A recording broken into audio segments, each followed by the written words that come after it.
Olá, pessoal. Aqui é a professora Simone e hoje nós vamos falar sobre cadeia e teia alimentar. Os termos cadeia e teia alimentar são utilizados para representar as relações de alimentação que ocorrem em um determinado ecossistema e permitem identificar o fluxo de energia. Cadeia alimentar é uma sequência alimentar, uma sequência de seres vivos que um depende do outro para se alimentar. E onde isso começa? Começa na captação de energia.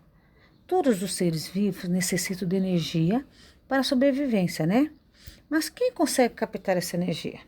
Começa nas plantas, né? São as plantas. Elas captam a luz do sol e transformam essa luz em energia através de um processo chamado fotossíntese. Essa energia que é o seu alimento. Então, com essa energia é que a planta vai se desenvolver. Vai crescer, vai dar frutos, né? Vai dar flores. Depois que a planta transforma a luz captada em alimento, né? Transforma a sua luz em energia, parte desse alimento é para a sobrevivência da planta. E parte será perdida na transpiração. Sim, transpiração, porque as plantas também transpiram. Elas vão perder toda aquela energia que é captada pelo sol, ela perde um pouco ali, na transpiração. E o animal que come essa planta estará consumindo uma parte dessa energia. Então, logo essa planta receberá o nome de produtor, porque as plantas, né, as algas também, gente, elas conseguem produzir o seu próprio alimento através desse processo chamado fotossíntese. Então, os seres vivos de uma cadeia alimentar podem ser classificados em 3 níveis tróficos, que são produtores, consumidores e decompositores, né? Como eu já havia dito, os produtores são os seres vivos que conseguem produzir o seu próprio alimento. E na cadeia alimentar, ele ocupa o primeiro nível trófico, é o primeiro lugar do nível trófico. Por quê? Porque ele produz seu próprio alimento. Outros animais não produzem os alimentos, né? Nós temos que matar um bicho para comer, uma onça tem que pegar uma capivara para comer, então ela não produz seu próprio alimento. Então, depois dos produtores, né, que são aqui as plantas, vêm os consumidores. E os consumidores, eles são classificados em alguns níveis. Por exemplo, os animais que comem as plantas, eles são classificados como consumidores primários, né? Que são os herbívoros, que são aqueles animais que só vivem de plantas. Como você vê aqui na imagem, né? O coelho, né? A vaca, o cavalo. Então, esses são animais que dependem das plantas para se alimentar.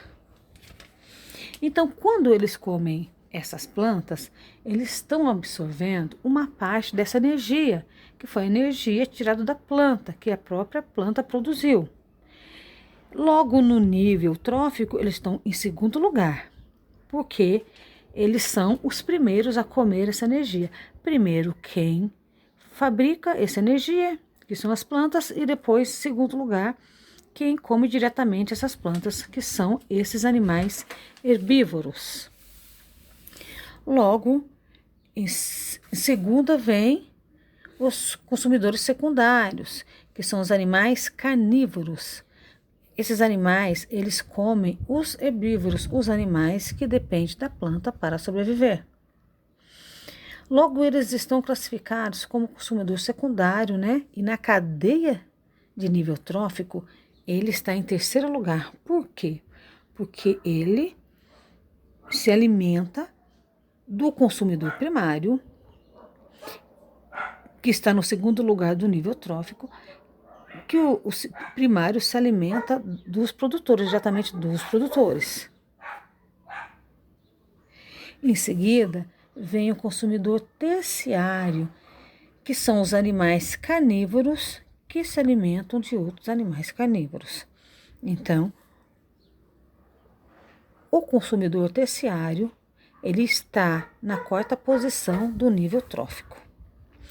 Então, vamos esclarecer o seguinte: cadeia alimentar é a sequência de seres vivos que dependem um do outro para se alimentar, e nível trófico são os grupos de organismos, né? Os seres vivos que possuem hábitos alimentares semelhantes. E depois nós temos, né, na cadeia de nível trófico, a última cadeia, que são os decompositores. Gente, os decompositores, eles são muito importantes para o meio ambiente.